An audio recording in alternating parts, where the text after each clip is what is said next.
జై శ్రీరామ్.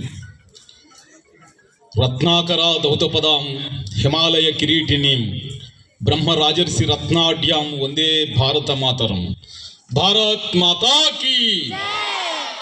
ఈనాటి రంపయ్యరంపాలెం ZP high school విద్యార్థుల తల్లిదండ్రుల ఆత్మీయ సమావేశానికి అధ్యక్షత వహించినటువంటి ప్రధాన ఉపాధ్యాయులు అబ్బులు గారికి, అలాగే గ్రామ సర్పంచ్ ప్రకాష్ గారికి, చైర్మన్ గారు అయినటువంటి గంటా శ్రీని గారికి, వేదిక మీద ఆసీనులైన నందం పాపారావు గారు, జాజుల అవతారం గారు, గుల్లెంకల నాని గారు, అలాగే మా పంచాయతీ సెక్రటరీ గారు, రాజు మాస్టరు, విష్ణు మాస్టరు అందరికీ, అలాగే ఇక్కడికి విచ్చేసినటువంటి విద్యార్థుల తల్లిదండ్రులకు, అలాగే పెద్దలందరికీ నా హృదయపూర్వక నమస్కారాలు తెలియజేసుకుంటూ విద్యార్థులందరికీ కూడా ఆశీస్సులు తెలియజేస్తున్నాను. విద్య నిగూఢ గుప్తమగు విత్తము రూపము పూరుషాళికిన్, విద్య యశస్సు భోగకరి, విద్య గురుండు, విద్య విదేశ బంధుండు, విద్య విశిష్ట దైవతము, విద్యకు సాటి ధనంబు లేదలను, విద్య నృపాల పూజితము, విద్య నెరుంగని వాడు మత్యుడే అని మహాకవి భర్తృహరి గారు చెప్పారు. అంటే విద్యకు సాటి ధనం లేదు ఈ ప్రపంచంలో అని చెప్పారు. ఇంచేతంటే విద్య వల్ల మనిషి విద్వాంసుడవుతాడు, మనిషి సంస్కారవంతుడవుతాడు, మనిషి విజ్ఞానవంతుడవుతాడు. తద్వారా ఈ సమాజంలో ధనము, కీర్తి, గౌరవము, ఆ సంతోషం అన్నీ కూడా పొందగలుగుతాడు.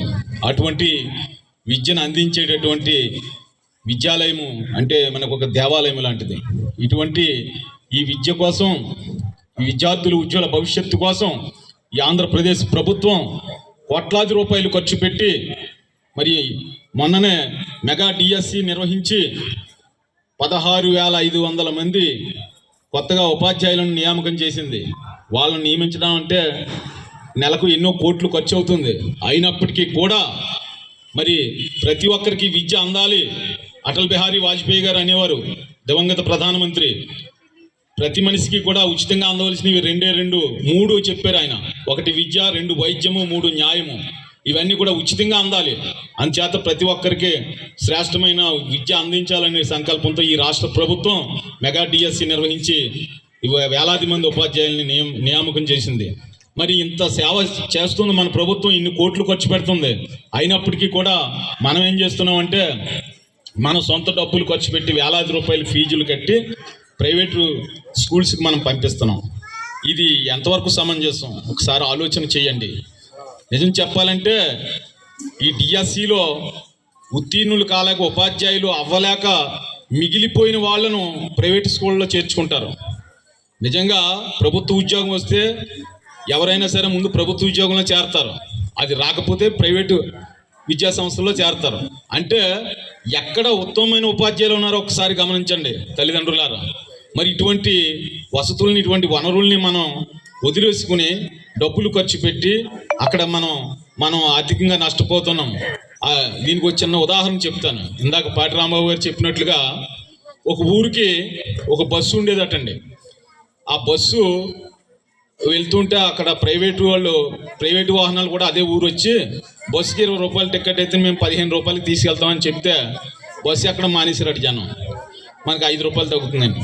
ఆ తర్వాత కొన్నాళ్ళకే బస్సు సర్వీస్ రద్దు చేసింది ప్రభుత్వం. ఇక్కడ ఎవరో ఎక్కట్లేదు బస్సు అని. ఆ తర్వాత అప్పుడు వీళ్ళు 15ని 30 చేశారు, 30ని 40 చేశారు, 40ని 50 చేశారు. ఇంక మళ్ళీ బస్సు రాదు మనకి. ఎంచేతంటే ఒకసారి వాళ్ళు చూస్తారు, ఆ తర్వాత రద్దు చేస్తారు. అలాగే మన పాఠశాలలకు కూడా, ప్రభుత్వ పాఠశాలలకి మనం పంపించకపోతే స్కూళ్ళు మూసేస్తారు. ఉదాహరణకి శుక్రవారంపేటలో స్కూలు మూతపడే స్థితిలో ఉంది. గంగాభవాని నగర్ స్కూల్ కూడా అదే పరిస్థితి ఇంచుమించుగా. ఒక దేవీ సెంటర్లో స్కూల్ మాత్రం బాగా నడుస్తుంది. అంచేత స్కూళ్ళు మూతపడితే మళ్ళీ కొత్తగా స్కూళ్ళు రావు.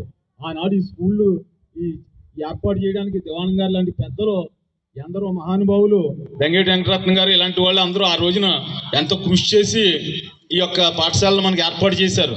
మనం నిర్లక్ష్యంగా వదులుకుంటే మనం చాలా నష్టపోతాం. అందుచేత విద్యార్థుల తల్లిదండ్రులకి నా విజ్ఞప్తి ఏమిటంటే, మీరు స్టాలిన్ సినిమా చూశారండి, చిరంజీవిది. అందులో ఆయన ఒక సూత్రం చెప్పాడు, మీకు ఎవరైనా ఉపకారం చేస్తే మీరు 3 ఉపకారం చేయండి అని. అలాగా ఇక్కడ 270 మంది విద్యార్థులు ఉన్నారు, తల్లిదండ్రులు ఉన్నారు. మీరు అందరూ కూడా ఒక్కొక్క 3 తల్లిదండ్రుల దగ్గరికి వెళ్ళి ప్రభుత్వ పాఠశాలలో చదివించండి మీ పిల్లల్ని అని చెప్పి ప్రభావితం చేయండి. ఒక 3ని ఒక్కొక్కరు మీ స్నేహితులు, బంధువులు వాళ్ళ దగ్గరికి వెళ్ళి ముగ్గురిని ప్రభుత్వ పాఠశాలలో వాళ్ళ పిల్లల్ని చేర్పించేలా ప్రయత్నం చేస్తే ఈ 270 మంది 600 మంది అవుతారు. అలాగే కళకళలాడుతూ ఉంటుంది. మనకి మంచి ఉన్నతమైనటువంటి విద్య మనకు దొరుకుతుంది. ఆ విధంగా మీరంతా దీన్ని ఒక ఉద్యమంలాగా చేపట్టాలని, అదేవిధంగా హెచ్ఎం గారికి నా విజ్ఞప్తి ఏంటంటే, రేపు సెలవుల్లో ప్రతి ఇంటికి పేరెంట్స్ దగ్గరికి వెళ్ళి, అంటే 5th క్లాస్ 5వ తరగతి పిల్లల తల్లిదండ్రుల దగ్గరికి వెళ్ళి, మీరు మన హై స్కూల్లో చేర్పించండి మీ పిల్లల్ని అని ప్రతి ఇంటింటికి వెళ్ళి క్యాంపెయిన్ చేసి వాళ్ళకి కౌన్సిలింగ్ చేసి వాళ్ళని కన్విన్స్ చేసి ఈ స్కూల్లో చేర్పించేలాగా వారు కూడా ఒక చర్యలు తీసుకోవాలని కోరుకుంటూ నాకు అవకాశం ఇచ్చిన అందరికీ ధన్యవాదాలు తెలియజేస్తున్నాను.